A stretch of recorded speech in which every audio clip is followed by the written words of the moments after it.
여러분, 살다 보면 선을 넘는 사람들 때문에 당황스럽고 불쾌했던 적 있으신가요? 아니, 저 사람 진짜 왜 저래? 이런 생각이 들지만 실은 내색도 못하고 아무렇지도 않은 듯 또는 분위기 때문에 그냥 대수롭지 않게 넘어갔던 경우도 많을 겁니다. 오늘은 그런 상황에서 사용할 수 있는 선 넘는 무례한 사람 대처법 3가지에 대해 이야기해 볼게요. 사례를 들어가며 쉽게 따라할 수 있는 방법을 알려드릴 테니 끝까지 시청해 주세요. 에피소드 1. 나의 경계선을 명확히 하라. 제가 예전에 직장에서 한 동료 때문에 많은 스트레스를 받은 적이 있어요. 이 사람은 제가 업무를 하고 있는데도 계속 와서 사적인 얘기를 하거나 제가 다 끝낸 보고서를 다시 수정해 달라고 요구하곤 했어요. 처음엔 친절하게 내가 지금 바빠서 조금 있다가 얘기해요. 또는 지금 하고 있는 일 끝내고 도와줄게요. 라고 했는데요. 그게 통하지 않더라고요. 그래서 결국 참다가 안 되겠다 싶어서 사적인 이야기는 휴식 시간에 하죠. 그리고 일은 먼저 직접 해보고 안 되는 부분이 있으면 얘기해줘요. 라고 단호하게 말했어요. 그랬더니 놀랍게도 그 이후로는 선을 넘는 행동을 하거나 무리한 부탁을 하지 않더라고요.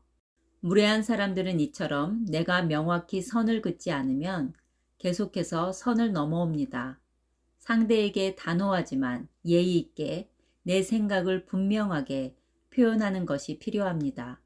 선을 넘는 상대방을 탓하기보다 내가 나 자신의 경계선을 잘 세우는 것이 무엇보다 중요합니다. 여기까지는 괜찮지만 그 이상은 허용하지 않는다 라는 메시지를 분명히 전달해야 합니다. 에피소드 2. 침착하게 질문에 질문으로 답하라. 명절 때 친척 모임에서 이런 상황 한 번쯤 겪어보셨을 거예요.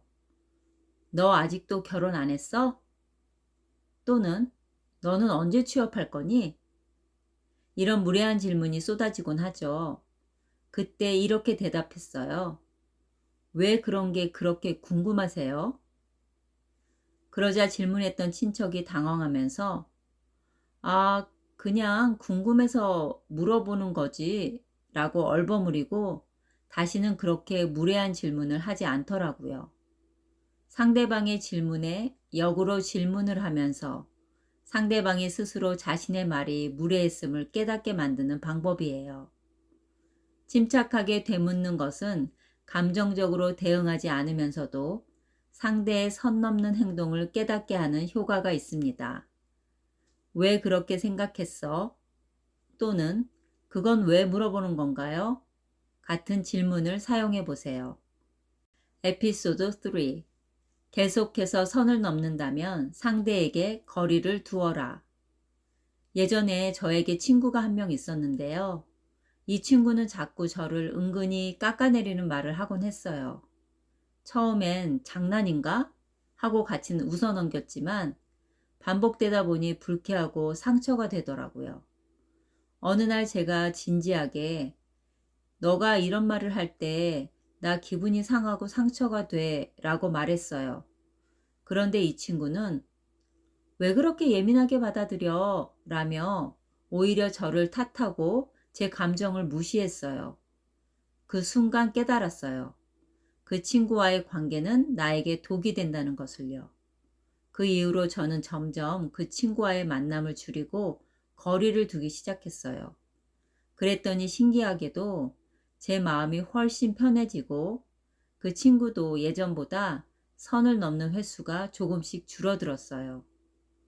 아무리 내가 노력해도 우리 주위에 선을 넘는 사람들은 있습니다. 그런 사람과는 물리적, 정서적 거리를 두는 것이 나의 정신 건강에 좋습니다. 나 자신을 지키는 것이 모든 인간관계의 기본이라는 점을 꼭 기억하세요. 그럼 지금부터 선 넘는 사람의 특징을 살펴보겠습니다. 먼저 선을 넘는 사람은 이렇게 행동합니다. 첫 번째, 무례하고 생각 없이 행동한다. 상대방의 경계를 무시하거나 불편한 질문을 아무렇지 않게 던집니다. 예를 들면, 너 아직도 결혼 못했어? 두 번째, 만만하게 보이는 사람에게 더 자주 선을 넘는다. 자신이 쉽게 지배할 수 있다고 느끼는 사람들에게는 쉽게 선을 넘습니다. 세 번째, 선 넘는 나르시시스트. 나르시시스트 성향이 있는 사람들은 감정적으로 상대보다 우위에 서려고 하기 때문에 아무렇지도 않게 선을 넘곤 합니다. 그렇다면 선을 넘는 사람은 왜 그렇게 행동할까요? 선을 넘는 사람의 심리를 살펴보면 다음과 같습니다. 첫 번째, 자기중심적인 사고.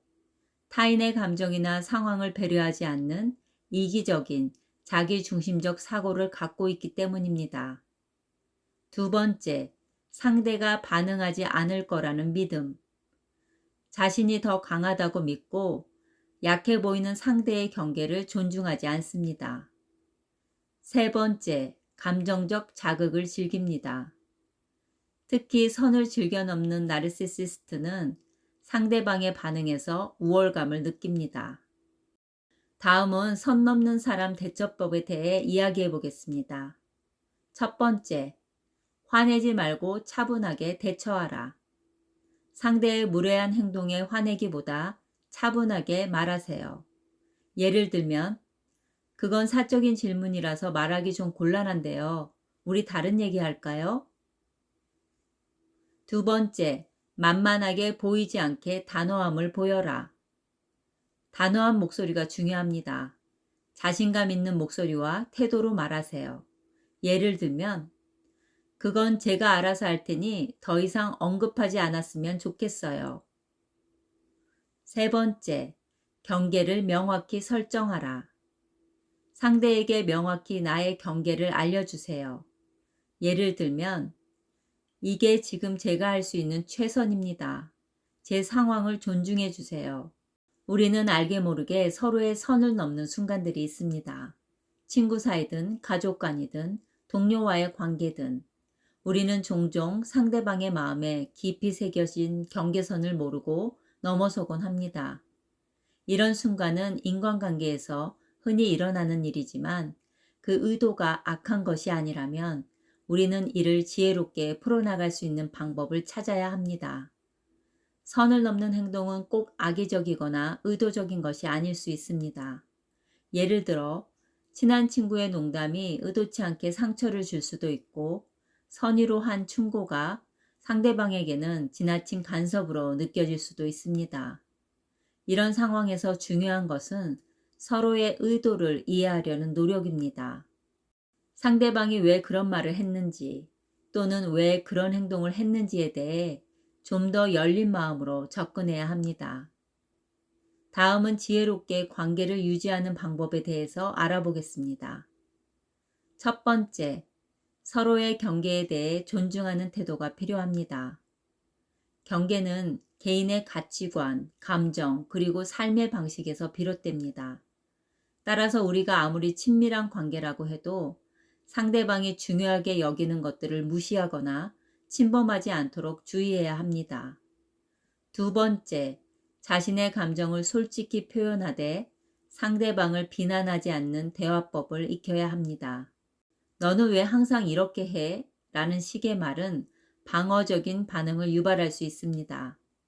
하지만 나는 이런 상황에서 이렇게 느껴 라고 표현하면 상대방도 나의 입장을 이해하려 노력하게 됩니다. 상대를 공감하고 이해하는 마음은 관계를 회복하고 더욱 깊게 만들어주는 중요한 요소입니다. 세 번째, 용서를 받아줄 수 있어야 합니다.